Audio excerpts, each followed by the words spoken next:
What's going on, everybody? Welcome back to the Pod at the Palace. Curtis Wilkerson, Scottie Borderline here with you on this Tuesday morning from undisclosed locations in Fayetteville. Another weekend is come and gone with no commitments for the Razorbacks, which only means one thing, Scottie. Oh, okay. Momentum stash has to come back. Yeah, I'm digging it. I'm 100% in on that. 100%. Shout out to the wife who does not want me to regrow one, but she got me a prop. It's actually like a gummy bear too. I already ate one of them, but I saved one for the show. We're bringing props onto this operation. It gets boring for people when nobody's committing, so we got to do something, you know. I know, dude. I'm like, there's nobody committing, and I'm getting stressed. I feel like I'm in like that mindset right now where there's not a lot happening, but I'm kicking myself for not doing a lot. If that I know. like, it's a tough place to be in, and we're not even to June yet, you know. Yeah, exactly. We're not even. Yeah, you're right. We're not to the dog days yet, even. But it's been a little bit interesting here the last couple of weeks because not much has happened. Arkansas still has 7 players. That's enough to fill the team. They're not trying to fill the entire 13. So the people who are like, they've only got half a roster. Well, technically that's true, but they're really just trying to add, 1 or 2 more pieces here and maybe fill out with some walk-ons or whatever. But still, I mean, the team theoretically should start trickling onto campus for summer session, like over the weekend. I mean, that's coming. So still some moves that they've got to finalize here with this roster. So I thought that maybe we do a little bit of a temperature check on some of the top remaining targets here, talk a little bit about roster construction while we're at it, and then, move on to some other cool stuff. I feel like, we'd be remiss if we didn't start with DJ Wagner, who, boy, talk about a waiting game. DJ Wagner does not care about people's feelings or their timelines. He's operating in his own world, and I joke because he's well within his rights to do that. But the further along we go, the weirder it gets and the weirder it feels. Obviously, it was 2 weekends ago now that he took his official visit, and it's just been a really quiet recruitment for DJ, and for such a high profile guy, especially. It was like that though when he was in high school, so it's not entirely surprising, but didn't get the pop after his visit, formally announced anyway, and it's been what, 10, 11 days or something at this point. Yep. So it's weird, man. Yesterday was wild. Travis Branham over at 24/7, who's I think one of the best recruiting guys out there, he removed his crystal ball prediction, which you never want to see. Personally, Scottie, I'm still in the camp of believing DJ Wagner will ultimately be a Razorback based on everything that I was able to gather yesterday. But for anyone who's alarmed by it at this point, like, I ain't stopping you. It's a little bit strange, and with no other announced visits scheduled, it makes you wonder, like, what's he waiting on? What are we doing here? Yeah, for sure. Yeah, and the crystal ball thing is really interesting. I will say my initial thought when you told me that yesterday that happened, I still think it's like very much in the realm of possibility that DJ comes here. It's just less certain now that he comes here. So maybe you just feel comfortable removing that crystal ball, but there's still like the door is it's still very much wide open, I would imagine, for him to come here. It's just not as, much as of a formality as maybe we initially thought. So yeah, like I'm kind of with you. Like it's not gonna keep people from being like, what the heck is going on? Like that's been happening literally for 2 weeks since before he even got to campus. Yeah. Yeah, exactly. Yeah, it's tough, but like if you look at, you start to wonder if it's taken this long, maybe there's some doubt creeping in with a lot of people that, he may not come here. So you look at the On3 point guard rankings after DJ, the top available point guard in the portal right now is ranked 217th overall. That's right. I mean, buddy, it's pretty thin. And I think I texted you yesterday. It's like, if this DJ Wagner thing doesn't happen, I'm going to feel like I got kicked in the gut. Oh, like, man. This business. And then, you might have to scroll down the page a little bit and find you a Latrell Reed or something, or somebody along those lines that, I mean, Cal is at least. I don't think he played in that St. Peter's game. Latrell Reed is from St. Peter's, and I'm Mhm. kind of tongue in cheek on that, but he's a guy that I've looked a little bit into, and he's kind of intriguing. He was part of that St. Peter's team that beat Kentucky, but he didn't play in that game. So you can't even really say that Cal is familiar with him. I would doubt that he prepped for him, but it's thin. Like if Wagner doesn't work out. Yeah, no doubt about it. And the other part of it is I I really don't know where the heck else he would go. I mean, USC is over full at this point. They got another commitment yesterday. I don't know. It's just like a never ending roster with Must over there, which I guess we shouldn't be surprised by. People have mentioned, Seton Hall, but there hasn't really been any public smoke on that front. But what has been public is they don't have a lot of NIL money, and they just took a guard. So I don't know about that. There's, word out there that he kind of ghosted Florida, which was the school that they thought he might visit after Arkansas. So nothing else has really surfaced there. So until told otherwise, like I still think it's going to ultimately happen, but you're right, man. It is thin if you get beyond him, in the portal, like having an experienced ball handler is super important. I mean, that's something that we've talked about a lot in terms of some, it's a priority, I think, for this roster. If you're only going to add a couple more guys, unless you pull a rabbit out of the hat with a Nolan Traore, which I don't necessarily see that happening, unless they're really working it behind the scenes. But yeah, I mean, you kind of hinted at it, but the top 4 available transfer point guards behind DJ, Jordan Lathan. You ever heard of him? Nope. Me neither. Morehead State. Arterio Morris, hard pass. Hard pass. Given his situation. Braden Smith, not the Purdue one. And KK Robinson. Hey. So, yeah, I mean, I don't know, dude. Bring our baby boy home. Yeah, exactly. The guy who's been mentioned probably more on our show here than he needs to, or he has been anywhere else, is Shaq Moore. He's still floating around out there somewhere. So yeah, that's a little bit surprising. Like he's not going to be a guy on your team, but he could be a nice piece on a team. He's produced in the SEC for a couple of years. Yeah, exactly. He's got like the toughness and kind of, I don't know if you want to say he's got some dog in him, but he's a tough kid for sure. Yeah, and the interesting thing about it is, I mean, we were mentioning names like Shaq Moore, saying, okay, we're assuming Arkansas is getting DJ Wagner, but it might not hurt if they, added another backcourt piece for insurance. We're not talking about a dude that we need to come in here and play 25 minutes a game or something. So, right. If it doesn't happen, you need Boogie to be that dude. I mean, yeah, is pretty much where you're at.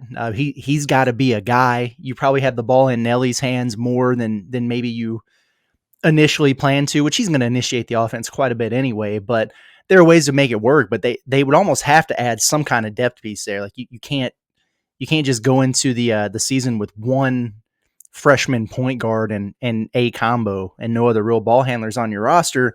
Yeah.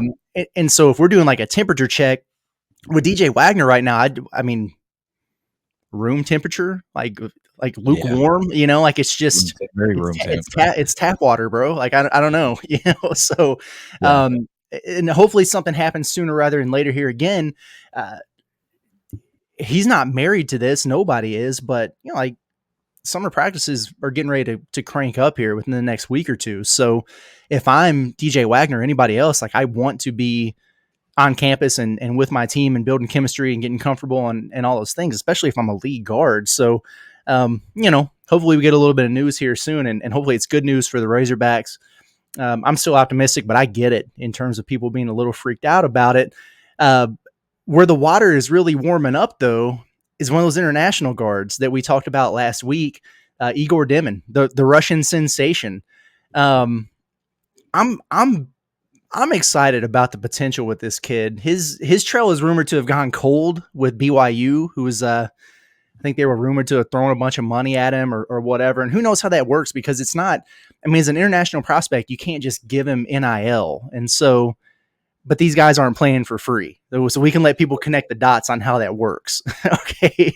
But that's interesting. And, with him going cold with BYU, and then, several sources out there saying that Arkansas is pretty optimistic. They like where they stand in the race there.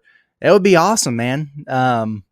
Absolute stud, great positional size as a guard. I mean, he's every bit of 6'8", probably. He could theoretically run some point for you, or take a little bit of pressure off guys in the backcourt. If you're not going to have, a true experienced veteran point guard, well, then it'd be nice if you had like 3 dudes in your backcourt who can handle the ball. And I think he could be one of those guys. But I mean, hell, he's a future lottery pick. You play him off the ball. I think he would solve some problems with perimeter shooting if people are still concerned about that. Great. My only thing is, does it still leave you vulnerable in a couple spots that you might really need to make additions? Like, don't get me wrong, you take Egor Demin 11 times out of 10. Like, you just do it. But then you're almost like flooded with kind of those wings and swing guys. But then you're thin with true guards in the backcourt, and you're thin in the front court also. So I don't know, from a roster construction standpoint, I think you would still need more, obviously. Yeah. I think though doesn't he solve several, like he checks multiple boxes, right? Like he could, like at that size, he's been listed anywhere from 6'6" to 6'7". Sometimes I've seen 6'8". Is that right? I mean, somewhere in that range. So I mean, theoretically, he could play a 4. And then maybe you want to move Nelly off the ball. He could bring the ball up the court. You know what I'm saying? Like he could check, and I think he's obviously got a nice jumper on him. I think he would be. I think he'd be great, but I think he, like you said, he kind of fits into that swing position. But he could still, if you need a 4, I think he could play 1, as long as you got like a real deal 5 in there. He could bring the ball up the floor too. I wanted to float this to you. Okay. Also. What do you think about Billy Richmond as a ball handler? I don't know. I don't know what I think about Billy Richmond as a ball handler. Yeah. I don't know that I've seen enough out of him yet. And it's hard to gauge that kind of thing when you're watching, highlights and, not exactly full games or whatever. I don't feel like it's necessarily out of might not be like his top strength, but I don't think it's like out of his wheelhouse at all. And maybe if Egor is a guy that you end up landing, you can maybe experiment with some of the, bring the ball up the floor type of stuff. I think at that point he might fit into like a 3-4, and then maybe you have Billy like in a pinch or in emergency type situation. Maybe you have him as a third handler. I don't know. But I think that Billy's just so versatile. He really is. And he's got good size. Like it's almost one of those deals like Eric, he'd never had like a real traditional point guard. Billy at his size, I think he could be intriguing as a guy that just like gets you into your stuff. You're not necessarily looking for him to facilitate or whatever. I think he could maybe do some of that. So maybe if you get Egor, you're not asking him to bring the ball up the floor, but then again, you don't want to limit what he can do, because I think there's tons of potential, like basically at any position that he could play. Yeah, for sure. No, I'd be intrigued by that. And both of those wings, honestly, like Billy Richmond, Carter Knox, like I don't think he's a guy that you would necessarily want facilitating your offense, but he's clearly a creator of shots. So that's a position you could put him in. Like there's more than one ways to skin a cat. I think I would be more concerned about it from a front court standpoint. Again, that's like, let's say if you add DJ and Egor, I think, you're fine. I think you're in a really good spot, but it's then Thiero's your starting 4. He just is, unless you're going, 4 complete guards and you want to put the 180-pound Russian at power forward in the SEC. And listen, I mean, there are teams that run 4 guard or whatever, but you just don't have much depth there. And then you have Big Z and Adu, great at the 5, but that's it. And there's just nothing there. And that's why a guy like Case and Pryor was so high on my list. A guy like Coleman Hawkins is high on my list because that's the type of swing that I feel like this team really needs from just a final roster building standpoint. If you're only going to have 8 or 9 guys, somebody who could swing from the 4 to the 5 in a pinch. And like, I don't know how much you'd really want to do that with a Duke the Arrow. You can't do it with an Egor Demin. It's like you would have 2 options. And if Big Z or Jonas Adu go down, or foul out, or what, then what do you do? Because there's just nowhere to turn. And so for me, if you don't get, one of these big fish, stayer pro type of guys, that's okay. It's not the end of the world. But I feel like you almost have to go add depth at the front court at that point. Like it would almost be negligent not to, in my opinion. Not a dude who you think is going to be a big impact guy, but you got to have some kind of insurance policy because you're, a rolled ankle and a bad whistle away from Lawson Blake being in there, and no offense, but I'm just saying. So, but I'm enamored with the idea of Egor Demin, though. I think you could do so much with him. Sure. But I think if you get a guy like that, it almost has to change your philosophy a little bit with what you're trying to do with the rest of the roster. And this is only based off of Cal's words in my, for me saying, 8 or 9. If it's going to be a 10th guy, he's going to know he's the 10th guy. Well, then I think that guy would need to be a front court piece and then I'm cool with it. And I think there are guys out there like that. I wouldn't be sacrificing my recruitment of some of these stayer pro guys either during this process. And as I understand it, they're not doing that. I think they're still engaged with some of these guys. Obviously Coleman Hawkins is the biggest name out there. And it's kind of a weird deal with him because he's still going through the draft process. Like he did the combine and he's doing workouts and everything like that. Everything you see is he's either a late second round or like not on boards. And what he was saying at the combine is he wants a guarantee. If he can find a guarantee, he wants to stay in the draft. This ain't a draft that's going to have a lot of guarantees in the second round. So he's got to, it's like a poop or get off the pot situation here pretty soon. The draft withdrawal deadline's next week on May 29th. So I'll be really interested to see how things play out with him. Arthur Kaluma is another one who just every day I get a little bit higher and higher on Kaluma. I don't know why. But I don't know. Hey, we'll see what happens. Yeah. It's interesting. Like if you would think that this would be the draft that Coleman Hawkins could get taken in. No kidding. As he stands. But then again, like, he had a good year, but he's had several seasons where he's just been okay to slightly below average. And then he had 1 year. And I don't know if one good college season is, enough for these people. Like, it's just not enough to move the needle to say, yeah, we're going to give you a guarantee in this draft. I almost don't even want to say this.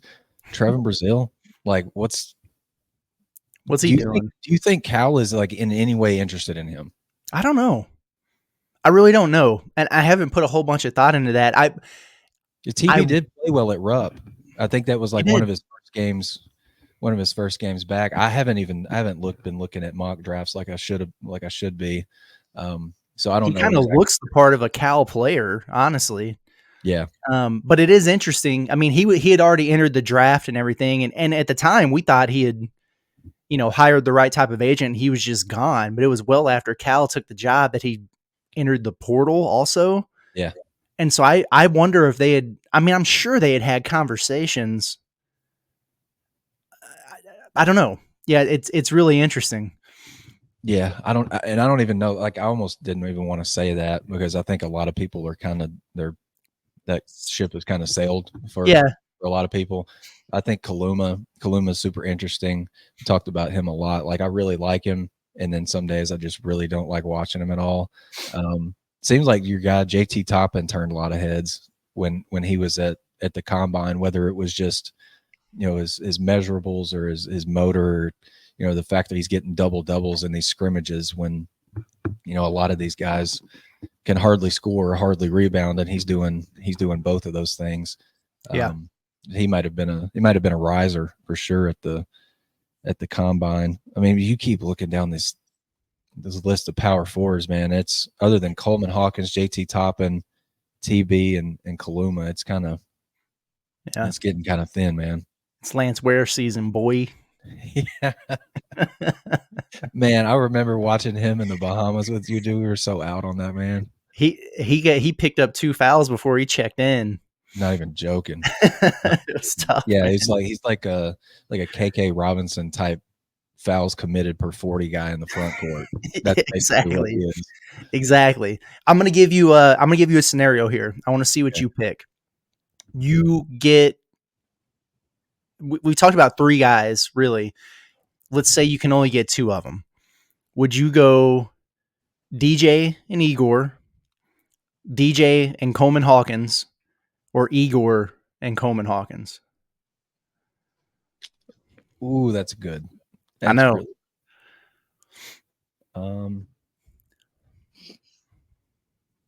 I might go with. I definitely want Coleman Hawkins. Yeah. And so it's just like. I know. I think I'd go with. I think I'd go with DJ. I mean, I think the familiarity with Cal would help, and it's not like Egor coming here couldn't, you know, get acclimated quickly. I mean, I think his basketball IQ would allow him to do that for sure. Yeah, I'm kind of partial to these guys that are familiar with the college game and or, you know, got some familiarity with the coaching staff. Mm-hmm. You know what I mean? So I think I would go with the 2 college guys. Yeah, it's a tough one, man. I think I'm with you. It's hard to say no to like a guy that's a projected lottery pick next year. Oh man. Our thought process was the same, because immediately when I was thinking about this in my head, I'm like, okay, which one of these guys would I have to like? Who would be number one?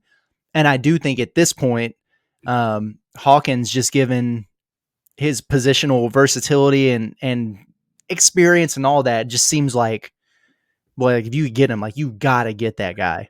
Right. And then after that, yeah, it's tough because it's basically taken the. I don't know that you can really call DJ Wagner a sure thing, but just you kind of know what you're going to get, and maybe you get, you know, a better version of it in year 2. But it's just it's a little bit safer. And with Egor, like he could be your best player, quite honestly, or it could, you know, not translate. Sure. And you could have the eligibility problems like they had with Z as you're trying to get him cleared and never knowing what's going on. You're going to have 9 guys. Exactly. Right. Exactly. Don't get hell if they only got Egor and not either of the other 2. I'd still be over the moon to have him. But yeah. I thought that was a kind of an interesting question to pose. But the good news is, I mean, it's now Egor's situation could last a little bit longer because like he's not dealing with the draft deadline or whatever. He's still playing, but I think his team's in the playoffs, but I think their season's wrapping up within the next week or so here. And so we'll see when he makes a decision, but his timeline's kind of whenever he wants it to be. But with these other dudes, these college kids, I'd be really surprised if we didn't get some pretty significant movement here soon. Yeah, I would think so. I mean, we're moving up on that time when, I guess at least in the past, Eric would be like, helping kids move into whatever apartment that they're staying in or what have you. And I'm about ready to see Cal doing some of that. Like, just let me know that like these guys are for sure here. You know what I mean? Like exactly. I think it was good to hear, not surprising, obviously. Late last week, Jonas Adu told John Rothstein he was, you know, pulling his name out of the draft. That's good. Like, I just didn't even think about it. Just kind of a, you know, assumption. Of course he's going to wind up here. But yeah. You don't want to assume things, but I'm ready to just like see these guys on campus Yeah, and like see about 9 or 10 of them. That would be that would be preferable. that would be neat. Yes, that would definitely be neat. And it is kind of fascinating to see how national media and all the pundits are kind of viewing where Arkansas stands right now, given that they only have 7 guys, but they have 7 really good guys. And so I did want to chat about that with you and maybe see if we're in agreement with what some of these folks are thinking. But before we do, I want to take a real quick moment to tell you about our friends over at Signature Bank. Signature is a privately held boutique bank that's redefining the banking experience in our region. They blend the warmth and familiarity of a community bank with the sophistication of a commercial bank and the expertise of private banking to deliver unmatched levels of service. If you're looking for reasons to bank with Signature, there's a lot of them. They're personally invested, business-minded, community-focused, right-sized, and forward-thinking. Make sure you get out and check out one of their Arkansas locations or visit the website www.signature.bank to learn more. So, Scottie, I went through last night and was just trying to get kind of a compilation of some of these way too early polls to see where the Hogs are. And you take these things with a grain of salt. They don't mean a damn thing. But I do think they're a little bit more interesting, or they get my attention, I guess, a little bit more than years past, because you've got the coaching change. You went from no roster and people being like, who knows, to now you're starting to see, Arkansas being respected for that. Like the Cal effect is in Right. is full blast here, so it's pretty cool. Going through some of them, CBS Sports, the top 25 and one with Gary Parrish. He's got Arkansas at number 23 right now. John Rothstein, and he ranks 45 teams for whatever reason. He's got Arkansas all the way up at number 13. Yeah. Aaron Torres has the Hogs at number 12. Jeff Borzello at ESPN has the Hogs at number 19. So you're seeing them creep up and up in the top 25 polls. Now, some of these places still like Fanta over at Fox Sports, On3 just released theirs, and they've got like qualifiers in there, basically saying if you don't really have a full roster, like you're not eligible to be in this ranking. So where they would ultimately fall, it's hard to say, but I know it's tough because we're still expecting some additions to the roster here. But when you look at this group right now, this top 7, I mean, do you feel like this is a top 25 worthy roster? I think it's a top 25 team as of right now. I do not agree with Rothstein, and I do not agree. What did you say? Aaron Torres had him. Yeah, Had him in 12. that same. Had him 12. I don't necessarily agree with that, just because I think it's incomplete right now. A little And lofty. I think the pieces that make the roster incomplete right now could make it like that number 12 or number 13 team. You remember when, like, right before Arkansas got a Duthiero, and we were talking about Rothstein. He had Arkansas at like 31 Yeah. or somewhere in that ballpark, and then they get a Duthiero, and then he just like palindromes their ranking and he puts them at 13. And I'm Yeah, like, man. a Duthiero, I don't think you can't understate, like it was a really big addition, but it wasn't worth. I didn't feel like it was worthy of like an 18, 19 spot jump. I don't think that roster is there yet. I don't think it's a top 15 roster. I think right now it's a top 25 roster, but it might be borderline. Like I'm kind of in agreement with Gary Parrish. Like I think it's a top 25 team, but it's like it needs some pieces to be, Yeah. Maybe that Torres Rothstein range. I'm glad you said that, because I pulled Gary Parrish's little blurb that he had for Arkansas, and he said, and he had him at number 23, and he said this ranking is based on John Calipari's Razorbacks returning 0 players from a team that finished 16 and 17 under Eric Musselman. Arkansas is still building, but has already done enough to crack these rankings by securing commitments from, and then he listed them all out there. So I like that he acknowledges it, like, hey, you got the pieces here to be a really good team, but it's not over yet. Yeah. And so I definitely agree with that. I wonder, what a DJ Wagner does for things like this, just in terms of overall perception. Top 5 after that. He might. Yeah, you never know about him. I mean, obviously, like if they got Wagner and Coleman Hawkins, like I mean, it's a top 10ish Yeah, what are we type of talking about? team at that point. Yeah, Uh, and I wonder about a guy like Egor Demin, who, like, I could see him like causing a real boost with like ESP, like with Borzello and like these guys who really followed the international game and the NBA right. mock drafts and everything, with it not having as big of an impact with some of these others who are just, transfer portal and college player focused.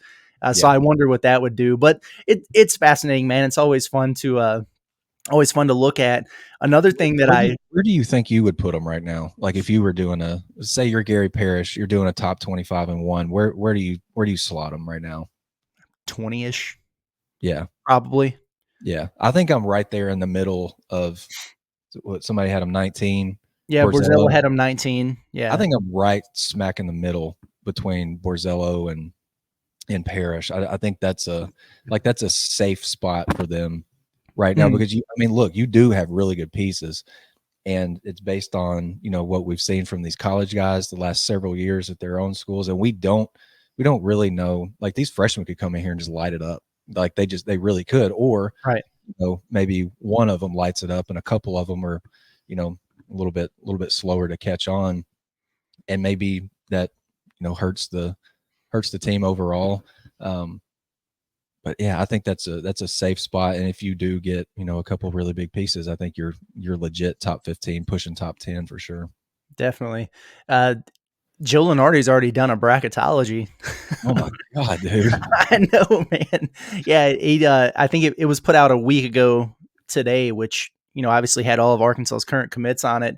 But Arkansas did make the field as a 7 seed facing Pitt in the first round. That game would be in Milwaukee, so we'd be at the home of Bobby Portis, Yeah. and then they would get the winner of Iowa State and Akron in the second round. What do you think about that? Us taking a trip to Milwaukee.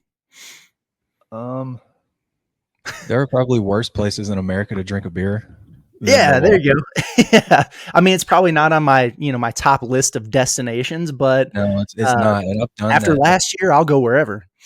Yeah, and I've been to Detroit before for a Mm, tournament, and that was I went. That was a solo trip for me, so I didn't really even know Bob that well at that point. So we didn't really hang out at all. It was a weird trip, but yeah, I'd be okay with Milwaukee. Um, I would be a little bit concerned for you though if Iowa State wins, Arkansas wins, you get TJ Otzelberger in that second round. that's my guy. Yeah, that's your dude. Yeah, that's my guy. I'd I'd be still bleed worried the about Razorback red though. in that second round. Oh man. I was looking at some of the recruiting rankings just out of interest.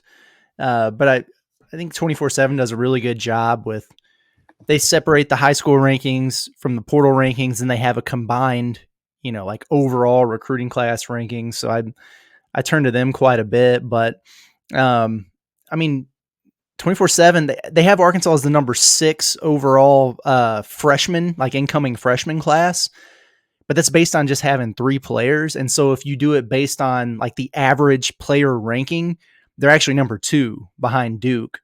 And so that's really impressive, right Yeah. off the jump. They're number 1 in the transfer portal ranking on average, which, I mean, that makes a lot of sense. I mean, Nelly Davis and Jonas Adu are top 10 guys. Everybody's very high on Thiero and obviously Big Z. So, I mean, that makes a lot of sense. And they were number 3 in the overall combined freshman and transfer rankings behind Duke and Bama. Wow. Nate Oates, man. Yeah, I'm telling you, he's got some dudes, man. He He does. really is. Like he Yeah. got the how do you say it? LeBaron Yeah, Phillips? LeBaron Philon. Yeah. Pylon, yeah, there you go. Mm-hmm. Him and Big Cliff, like he's had him a nice little off season, and it came on the heels of like a Final Four run, and then like his whole team leaves, Yeah. and then everybody's like, "Oh my god, dude!" Like nobody in Bama's satisfied. Like none of the players on that roster were happy after a Final Four run, and then he's just like, watch this. I'm gonna go get me some dudes. Right. Yeah. I mean, he's going to wind up getting like 2 guys back, and it'll be Grant Nelson and Mark Sears. Yeah, it's like the two guys that you want back. Absolutely. It's absolutely nuts, Sorry, man. Nick Pringle, but we're leveling up with Big Cliff here. Yeah. Where did he go? Do we know where Nick Pringle went? Oh, I don't. I can Do we look. care? I don't I do not care. Yeah, whatever. He can shoot one-handed free throws wherever he wants. Yeah, that's exactly right. That's exactly right. All right, man. Before we get out of here, we talked about it a little bit yesterday, but I thought it would be fun. We'll do it again once we've got a full roster intact, but maybe just based on just the 7 guys that Arkansas has right now.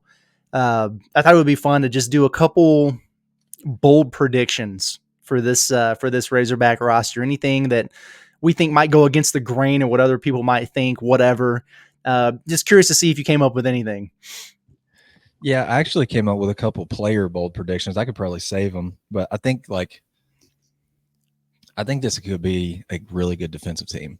And Yeah, I think it could be a high turnovers forced team. I'll probably go with top 25 in the country and steal percentage. And I'm gonna that's perfectly me, totally Ken Palm driven, nerdy. Tim Pomish. Yeah, Yeah, I think it can be. I think they can be disruptive. Boogie's good on the ball. He could be a pest on it.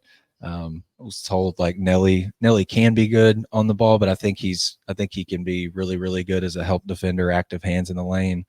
And anytime you got Adu and Z in there, they can alter shots, block shots, keep guys from taking shots, maybe make them dribble back out to the perimeter, and they ultimately turn the ball over. That kind of thing. the arrow's nasty. Yeah, the arrow is nasty too. Yeah, and then the second one might be I think this is going to be a team that gets out and runs. I think it's going to be. I don't know how bold this is, but I just think they're going to play one of the fastest paces in the country. I could legitimately see that, and I think those guys playing with tempo and with pace, I think it unlocks all their games. So I'd probably go really good defensively in terms of maybe disruption, forcing turnovers, and I think they'll legitimately run with literally anybody. That excites me. Yeah, I think I agree with both of those things. I'm really, really intrigued to see what this group looks like defensively. Yeah. Which is another reason why I'm excited to see how they fill out the rest of the roster here. But you're right. I mean, they've got a lot of the ingredients, necessary to be a pretty disruptive team. And I love the idea of them playing fast, man. Just get up and down the floor. This doesn't strike me as a roster that's going to be just a bunch of clunkers and half court sets. And quite honestly, that's not in Cal's wheelhouse. So right, exactly. You're not maximizing your guys if you're playing a very, I don't even know what the word is, but you're just this team cannot play in the mud. You're not doing any of these kids a good service if you're playing in the mud with them. Exactly. I had some player ones too. One that I mentioned I said it on John's show actually last week, but I think Big Z is going to average more points per game than Jonas Adu. I just think he's going to outscore him. And I don't think he's going to play as many minutes as him. And that's not a knock on Adu, because I think he's going to be a force. I mean, he's coming off an all SEC year, but I think that's just how high I am on Big Z and his potential with a full off season and, being acclimated right away, having the full preseason, playing against the bums in non-conference instead of making your debut halfway through the SEC season. I think he's going to be a really, really critical piece for Arkansas. So I'm very high on him. Yeah, I think that's a really good one, because if he, and I agree with it, because if he plays 20 minutes a game, right? That's I think that's a good, maybe a good range for him right now. Yep. You want to maximize. I keep saying maximize, but you want to make the most of his minutes when he's out there. So in those 20 minutes, he needs to be getting some shots up. Yeah, for sure. And so I like that. I think if he's on the floor, you gotta take advantage of the minutes that he's out there. No doubt. Do you have Thero's dad's bold prediction on your list of him shooting 45% from three? Or? I had him shooting 55%. There we go. Yeah, that's bold. That is bold. Very bold. One of the player predictions that I had was I'm going to keep on this Billy Richmond train. There we go. I might be the conductor. I think you might be. I like that. I think he starts at least half the team's games. Ooh, I like that. I like it a lot. I mean, unless Cal has just really changed his stripes, that he's starting two of those freshmen. I would think so. You would really think. And it's actually interesting because you're a big Billy Richmond guy, and I love him too. I'm a big Carter Knox guy. Yeah. And so I one of that I wrote down was Carter Knox all SEC freshman team. Okay. And I wonder if could both of those things be true at the same time? I don't know. It might depend on how they fill out the rest of the rest of the roster Yeah, there, but very well could. And yeah, if they add an Egor, that could knock Billy Richmond out of the starting lineup. You know what I yeah, mean? It yeah, could. that could kind of screw both of those up. Carter Knox could probably stand on his own. I'm sure Billy could too. But yeah, I think that could potentially change some things. Mhm. Another player prediction I had, and this is kind of based on some of the feedback that I got when I did the analysis on John L. Davis. I think he could have or be close to a 2-to-1 assist to turnover ratio. Like that. But I think if you don't get a DJ Wagner, that could change some stuff. You know what I'm saying? Because you have the ball in your hands more. It's just unless you're just Mike Conley, you know what I mean, or somebody along those lines that's just super secure with the basketball. Like you're gonna turn it over. Yeah. You know what I mean? But I think he's not as a slight to his teammates at FAU, but I think he's gonna have a little bit gonna have a better supporting cast around him, I think. And I go back. The reason I made this prediction was that Nick Wilson, guy from the Palm Beach Post, told me that like half of Nelly's turnovers were on his teammates. Really, that's kind of hard to. I believe it, kind of, but I haven't seen him with my own eyes, so I'm just kind of taking his word for it. But I think you get some high level guys around him, maybe another piece or two. I think he could get the assist numbers up there, keep the turnovers down because he wouldn't have to force stuff. He wouldn't have to force it. And I think that's where guys get in troubles when they're trying to make stuff happen instead of letting the game come to them. Absolutely. I like that one a lot.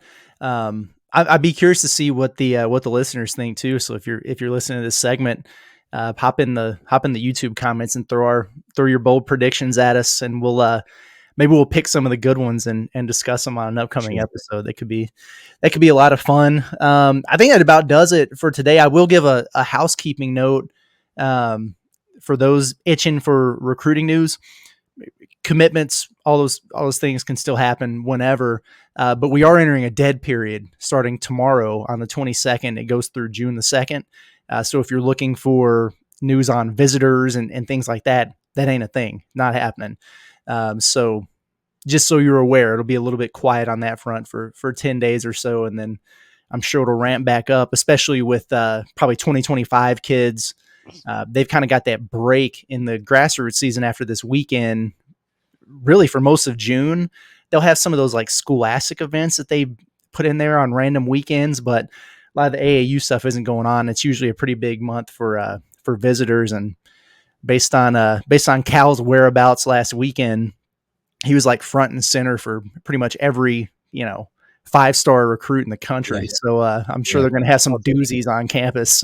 Saw Kenny Payne was out there with him too. That was good to see. Yeah, man. Yeah, him and Kenny Payne. The picture I saw from on through was like, oh, look at John Calipari and Mark Pope chopping it up, and like 2 seats down is Kenny Payne just chilling, living the life, man. Yeah, living the life. I heard Chin Coleman was out and about too, so that's good. But yeah, so be on the lookout for all that, and we'll have another episode here in the next day or two. Will it be a commitment episode? That would be cool because I missed that. But either way, I think at some point this week we'll go live and let people vent their frustrations or excitement or whatever they need to do, and we'll handle it all in stride. So yeah, sounds good to me, buddy. All right. Well, we're going to get out of here, folks. Again, appreciate you guys as always for tuning in. If you're not subscribed already, make sure you do that. Natty State Sports on YouTube. Check out all our content written wise over at nattystatesports.com. Whew. For Scottie Borderline, it's been Curtis Wilkerson, the Pot at the Palace. We will catch you guys very, very soon. Y'all have a good one.